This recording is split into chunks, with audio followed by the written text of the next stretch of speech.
Hey, good evening. I wish I had a Vincent Price voiceover to do for you real quick. And since this is Halloween night, having to be on a Sunday. But anyway, hey, folks, it's your guy, A.D. Moore, back on the corner again.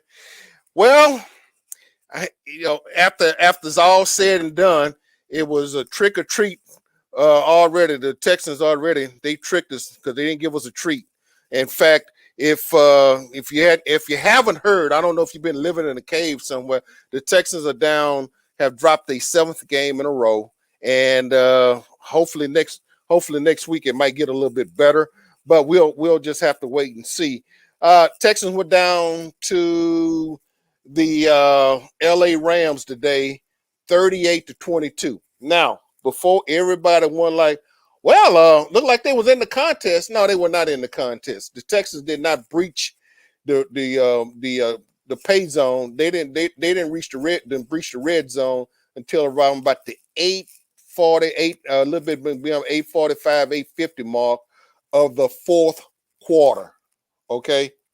So and all the damage that was said and done, and admittedly, whenever the Texans have been double digit favorites as far as the point spread, they have lived down to their reputation. But today, somebody, whoever had bet the Texans, you lost because the Texans came back today and they made a run for it. They made the game look close. It was not close.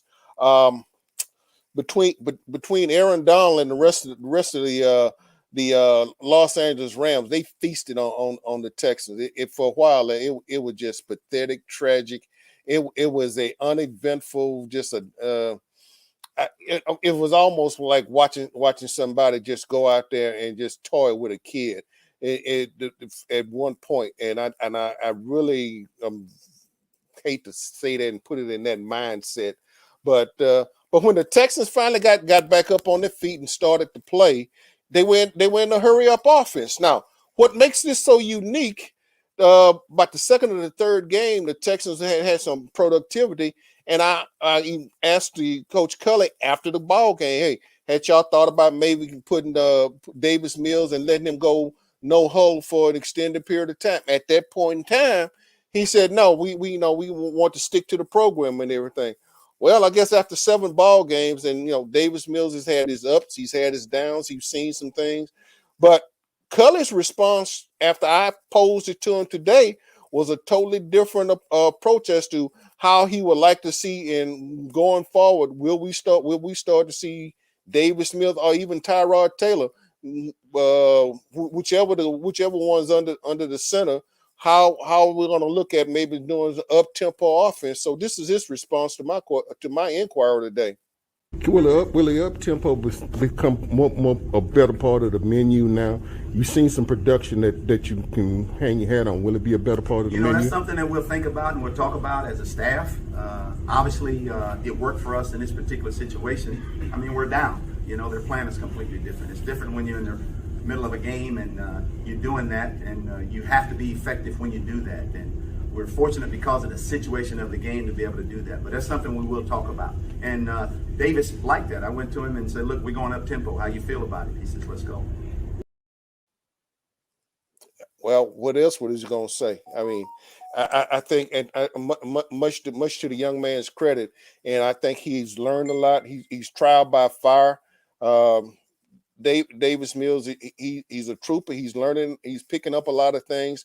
He's the one thing that, and to his credit, that he's learning, and I think, I'm. This is just a perspective from my standpoint. He's not playing scared, but I think and like any quarterback, you can't play scared.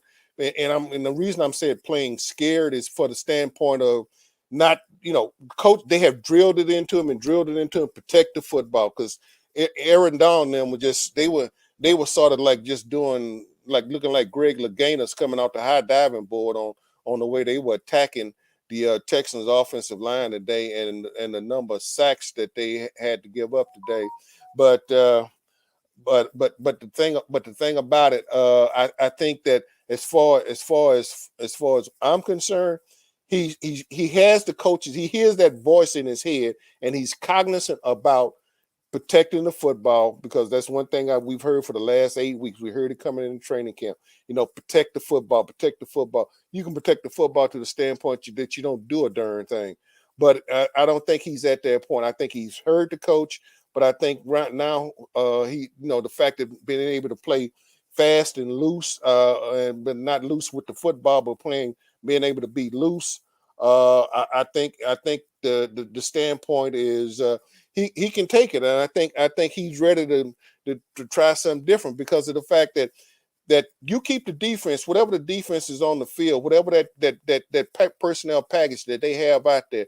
If you got the right package that you can exploit them and then work on some weaknesses and find some weaknesses there, I think that you can go ahead and exploit them. So, without further ado, but we're gonna switch gears. I mean, real quick. I know we know the Astros first pitch, and we're gonna try to get in and get out of here.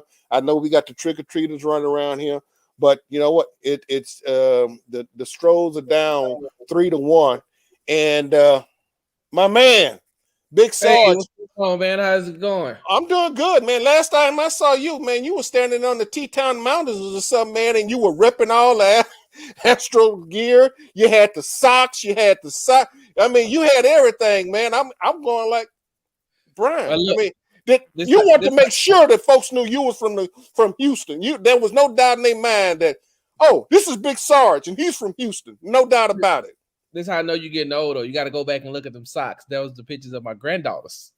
I took them because they live in Hawaii, so they can't go to the Grand Canyon with me. So I wore the socks for them. But yeah, all that other stuff. Oh yeah, I want to make sure. I wore it all around Arizona. I want them to know that my team's in the World Series and yours isn't. So take it how you want to. Hey, you just mentioned trick or treating. I didn't tell you when I seen you earlier today that I do have a costume that I'm going to wear and go out trick or treating with. You know what it is? What? Good credit. Good credit. Wait a minute. You gonna be walking around with 850 on? Hey, I'm just saying, maybe it's somebody out there that want to help me. Maybe it's somebody out there like, Lord, I bet his credits go 450. Let's help him, child. Let's help him. Hey, Brian, Stros are down 3-1. I mean, we know this team got the tenacity, they got the will. I think the pitching staff has held up his end. From my standpoint, I think the bats have not come through when they really needed to.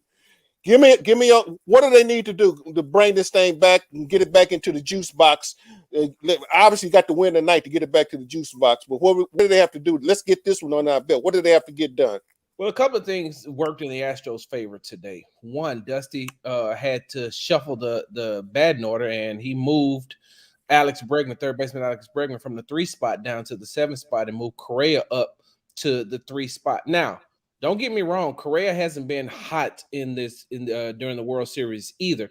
But for some reason, somehow, Alex Bregman has slipped into this funk, and he's in his own head now. When you can see it, even when he's at the plate, he's just not comfortable. He's just not doing what he has been known to do. And so Dusty has shaken up the lineup a little bit. But the most important thing for the Houston Astros was they haven't been able to get batting practice in, or being able to take the field to get some infield work or outfield work for the last 2 games because of the weather conditions in Atlanta. So It's been raining so much, and they've had the tarp on there. So you've been around sports for a very long time. You've covered all the sports, and you know that in baseball, these guys are creatures of habits. Absolutely. And they're creatures of habits. They're superstitious. In their mind, they got to go through their routine. If the routine isn't if there is anything that disrupts that routine, it automatically throws them off completely. And so it's been one of those things the last 2 games where they haven't been able to get any batting practice, and especially in a stadium and in a ballpark where they've never played. They've never played in that stadium, and so they're at a disadvantage coming in. They're not taking the field until the actual game. So now they're able to see everything, but it's game time. Compared to the Atlanta Braves, that's their stadium.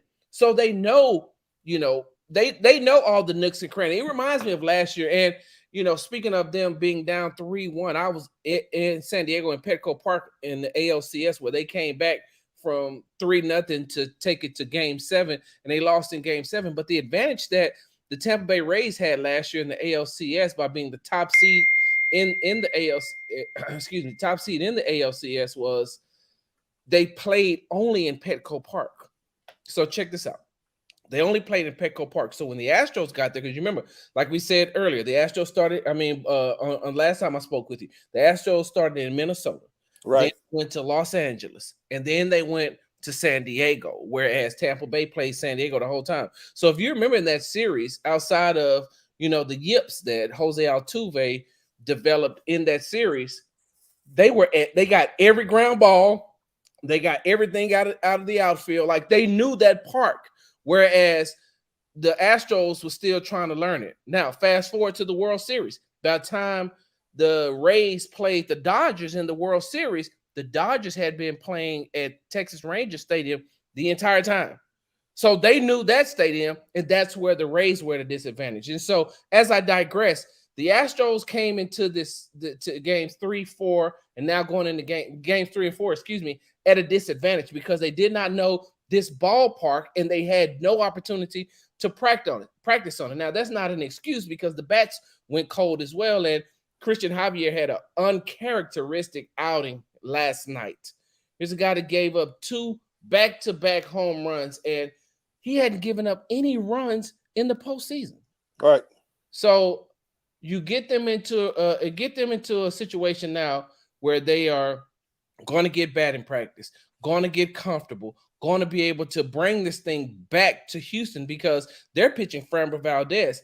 The Atlanta Braves, they have to go back and pitch another bullpen type game. And the Astros are, Dusty always says that that good pitching will be good hitting any day. They're going up against pitchers they've never seen before. And so even though they're going up against a rookie here and a bullpen guy here, they're still trying to learn who they are and what they are. So like I said, it's not an excuse because the bats have went absolutely cold, but they're at some type of disadvantages, and they lost a really good pinch hitter in Jason Castro on yesterday due to COVID protocol. Yeah, and you mentioned that to me earlier, and I did not realize that until you brought it to my attention, because Castro has, in my opinion, has worked the pitchers a lot better. I think he has called a better game, even though Dusty might be calling it from the bullpen. I think it's something about the way he's handling the pitches as opposed to the catcher they have right now. And so, that's not a knock on the other guy. It's just that my perception on sitting there and watching how he's handling the pitches in different situations. It's experience. It's a different experience. And definitely way more experience than what they have in Garrett Stubbs. Now, Maldonado is, if you could combine Maldonado's game management behind the plate and use Castro's hitting and combine them, you will have a great catcher, right? But they can't have both of them. But Castro has come in, and I don't know if you remember or not, it was Castro who was down to 2 outs and 2 strikes in the ALCS. I think it was game 5, and helped bring them back with that run, and that woke the bats up. And so to lose a bat like that in their lineup means a lot, and it hurts a lot. And so I just want to see Dusty Baker get a ring. And so I think that the Astros can win tonight. I think that they can, all they have to do is get it back home. Yeah, get it back home. They won't lose 2 games at Minute Maid. Well, you're like me. I mean, my whole cry has been win this for Dusty. I remember 2006 when Dusty was with the Giants. And I remember, it's almost like it was yesterday. I remember Dusty walking to the mound, took the ball out the pitch, and to me, that was it. It was like Dusty he almost had that look on his face, like, we got it. Okay, he did this, to the bullpen, and all hell broke loose. I mean, it was like, no, it can't be. I mean, they had it all right there. It was neatly wrapped up, but you like baseball is like, it's not over till it's over. And it's not over till that last out is declared. And lo and behold, they lost it. So I'm like you. I've been sitting there. I'm pulling for the Stroll, but I'm pulling for Dusty because of the unique situation that Dusty had to walk into. Because a lot of folks, I don't really think folks realize, Dusty walked into a team that was a disarray, and still, it's almost like they like being number one on the FBI most wanted list because of the quote unquote cheating scandal. Because we'll get into that because I got some strong opinions as far as Jeff Passion is concerned, for his ESPN and his whole diatribe as far as what he called the most pathetic thing and pathetic cheating scandal in the history of baseball. But we're gonna deal with that at another time because I'm gonna just set, particularly not only him, whether it's him, Bob Costas, and all the rest of them, they're supposed to be historians of baseball because once we break it down, I want you to sit there and then you turn around, and once I lay it out there, you're going to tell me that was the worst, most egregious thing in the history of baseball? Really? Okay. I'll see you then. But anyway, get back to the Stroll. Then I'm gonna turn you loose. Let's wrap it up with the Stroll. Couple of quick comments from you on the Texans today. They did a boo trick or treat. They tricked us and didn't give us a treat, but they sort of teased us. Yes, they did. So my thing with my thing with the Texans is you're at a point of your season now where what do you have to lose? At one point, their leading rusher, and it may have been like that at the end of the day because they started going to a pass heavy offense, and they went to a pass heavy offense when the Rams had brought in a lot of their backups. Mm-hmm. And so the offensive numbers are going to look a lot different than it actually was. It's skewed. It's going to be skewed. Yeah, and so at one point, the leading rusher for the Houston Texans was Philip Lindsay with 8 yards, and the Texans had a combined 14 yards. At some point, just go 5 wideouts. And I know that sounds crazy, and a lot of people are going to be like, well, this isn't Madden. Well, I understand that, but you're getting no production from the run game. You're throwing away plays when you're trying to run the ball. You don't have first of all, you don't have a good group of running backs that are going to get you a lot of production. So you got to do running back by committee. Second thing is you have an offensive line that is patched together. So if you're going to go through that, I understand at some point you're going to have to at least try a run. I get that. But open up this offense for Davis Mills. If you open it up, if he's going to make mistakes and if you're going to allow him to make mistakes, open it all the way up. That, though, AD, is only if you're trying to win. You got to be trying to win in order to think about AD today. They threw a pass to Nico Collins that went for 26 yards. That was the first pass they have thrown for over 25 yards since the last time you and I did this when we were sitting in the stadium October the 10th against the New England Patriots when they threw their last pass over 25 yards was the flea flicker from Davis Mills to Chris Conley for the touchdown. 12 quarters, AD, 12 quarters of non-touchdown football for this team until the end of the game today. Right. AD, if you're trying to win, you do different types of things. You make adjustments on the fly. And I remember when I used to play Madden, I haven't played Madden in I don't know how long, but when I used to play Madden with the boys, right? When I used to play with them and I used to beat them. When I played them, I didn't play them to be like, oh, I'm going to just let the kids win. No. You know why? Because I was trying to teach them I said, football is a game of adjustments. Right. You need to learn to make the adjustments on what I'm doing in order to stop me, in order for you to get better. Football is a game of adjustments. Bill Belichick is the best in-game adjustment maker I've seen ever coach the game. I've never seen anybody. And Bill Parcells was good at it, but Bill Belichick is the greatest because he'll look and see what you're doing and say, okay, we're going to do this. We're going to mix some things up. Prime example is the last time that they were here and they played. Yep. Went into half down 15-9, came out, the Texans scored, went up 22-9. He made the adjustments. The Texans didn't score again. Nope. And so didn't score a touchdown again. So with that being said, If you want to win, you make the adjustments. If you don't want to win, you keep rolling out the product and you keep making excuses on why the product isn't working. AD, I got a clock right over here that runs by batteries. If I don't put no batteries in it, the clock ain't gonna work. But I'm gonna keep telling you, well, the clock will work if you go get batteries. If you put batteries in it, it will work. And you'll be like, well, here go a fresh new set of batteries. Nah, I'm gonna keep the old batteries that's already went out in it. We're gonna hope that it got just a little bit juice to make it go from 1 o'clock to 101. They don't want to make the adjustments, AD. They don't.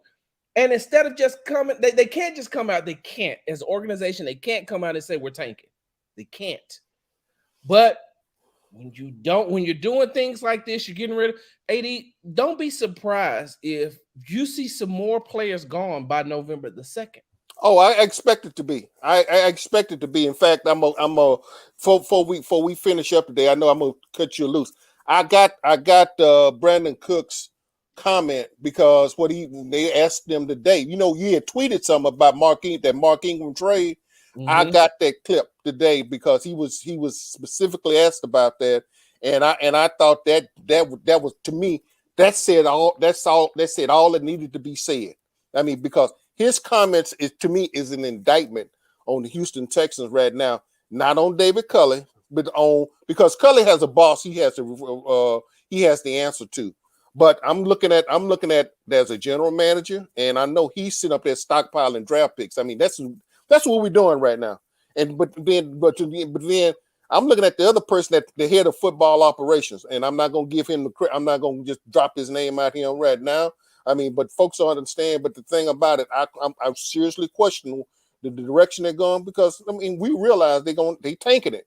You know, and I know Chris will come probably sitting in the corner and let them rolling, because I tried to figure out 4 to 6 games that they could probably win this year. I had them at 6. You had them at 6. I had 4 to 6. With Tyrod healthy though. Yeah, with Tyrod healthy, I felt like that, and I still contend that you can win with Tyrod Taylor. Tyrod Taylor has proven that he can win in this league. But be that as it may. Hey man, I know you got to do it. I know you got the right. I know I appreciate you. Well, let me say this, AD. Let me say this for you. Go ahead. One more thing I want to say is that when you look at the Texans, right? They're going into rebuild mode. AD, this rebuild process could take 5 to 7 years. And the reason why it could take 5 to 7 years, because you're going to have to bank on signing either a lot of these players who are on the 1-year contracts back again, or get some new 1-year contract players in here and build, and then take whatever haul you get from the Deshaun Watson trade and try to build. Now you're trying to wait for these rookies to develop, because AD, name me the last big name free agent that signed with the Texans. Big name. Not Ed Reed, because he was already old. Oh, Ed Reed was a done deal. Ed Reed was already washed. Honey Badger, maybe? That's the closest I can, that just immediately pops off my head. That's the closest. Yeah, free agents don't come here. And with you know, the way that these players are talking now, and what's going on within that organization, or what the perception is, what the perception is from that organization, what some of these players, you know, see it as, ain't nobody gonna want to come here, no matter how great the city is, no matter how great not paying state taxes is, all of that, how great, you know, the nightlife, the fans, whatever. Nobody's going to want to come here. So that rebuild process is going to take a while. And you had to wait for a franchise quarterback. You get a franchise quarterback. The franchise quarterback doesn't want to be here anymore. How long you got to wait now to try to get another franchise quarterback? And you're not going to get one in the next year's draft, because there is no great quarterbacks coming out of college this year. Nope. Maybe 2023, but that means now, guess what you have to do? You got to either lose games again, or hope that some of them draft picks that you got from people, they lose games so that you could be better. Hey man, I appreciate you, bro. No problem, man. Always, man. Take care, man. All right, brother. Man. Take care, man. All right, we out. Yeah. Thanks, Brian. Hey, we want to thank the Big Sarge for coming on. It mentioned that I'm gonna like to go ahead and run the Rex Burkhead clip about the comeback and what they were able to do. And then I want to set up. I saw already alluded to the Brandon Cook tape, but I want to run the Rex Burkhead tape in the turnaround, at least that nice 22-point turnaround that the Texans exhibited about that 840 mark of the fourth quarter, when they basically put a dress on a pig and put some Chanel perfume and put some lipstick on this pig, but they were still a pig at the end of the game. So let's get Rex Burkhead and what they were able to do, what they saw they was able to do during that stretch when they was making the run on the Los Angeles Rams, even though they had already retired Matthew Stafford to the bench at the end of the third quarter. They're very physical front. Of course, you got Donald up there in front, and so they've always done things twisting and games and just giving you different looks. They move Aaron around on the line quite a bit, so identifying him and then really getting some chips on the outside we try to do, and really getting the ball out quick also. And we started doing that, giving Davis some time, and when he gets some time, he's pretty daggone good. And he was right. I mean, Davis, routes, guys started getting open routes, things start to break open.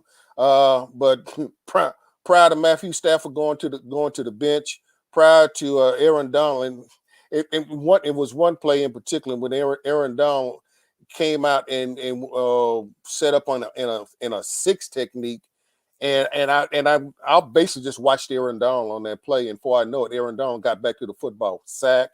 But it was interesting how, and there some folks last year questioned whether he should have been the defensive player of the year.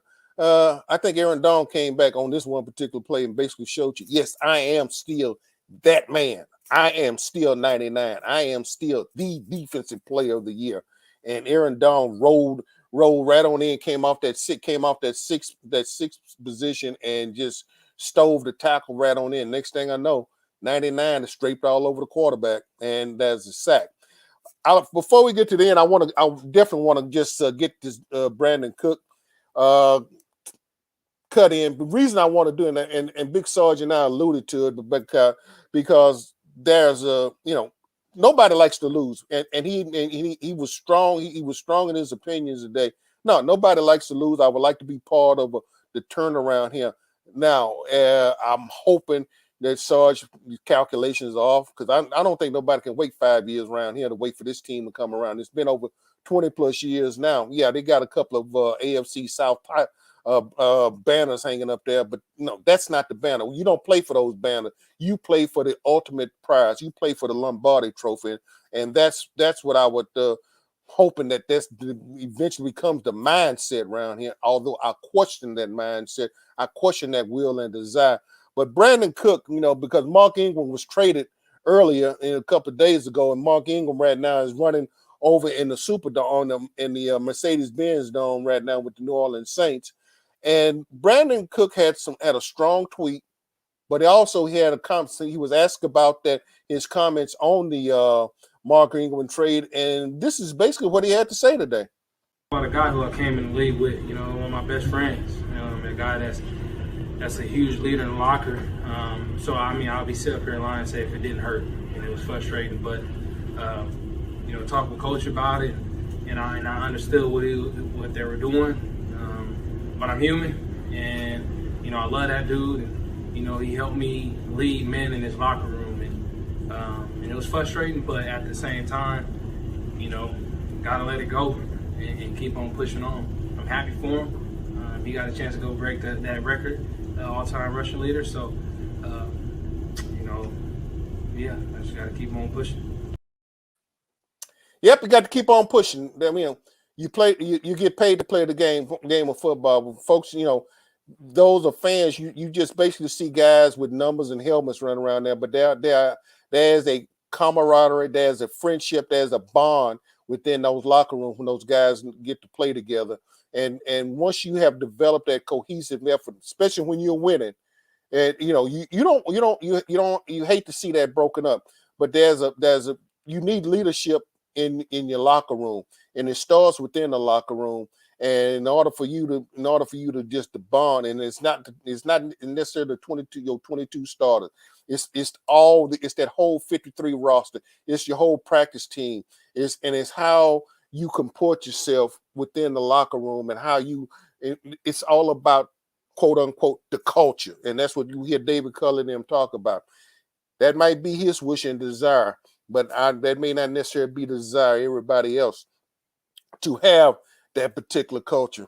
But hey, at this point, the Texans are down. They lost their 7th game in a row. Next week they go down to Miami and they take on the Dolphins. That probably, Chris, I don't know. Maybe that's one of the games I probably had sort of put in the win column for me. But Sarge said had picked 6 games. So I mean, hopefully that'll be that second win.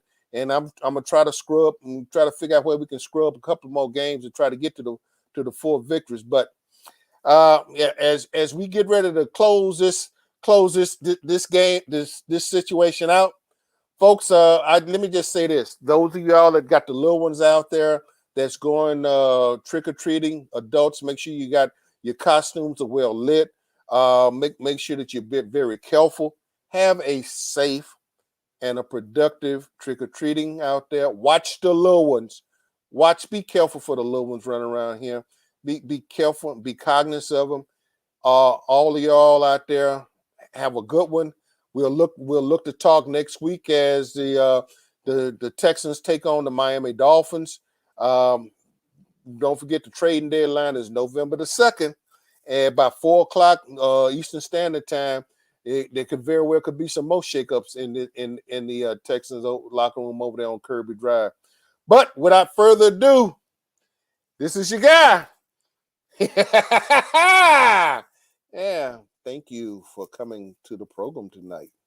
Please have yourself a good, safe, and boo time. Hope you get all the treats and a few tricks along the way. Ciao. I'm out. Folks, that's it. This has been your man. I appreciate you. Y'all be blessed. Take care of yourselves. Again, remember out there, when you're driving around with the little ones, be careful. Be safe.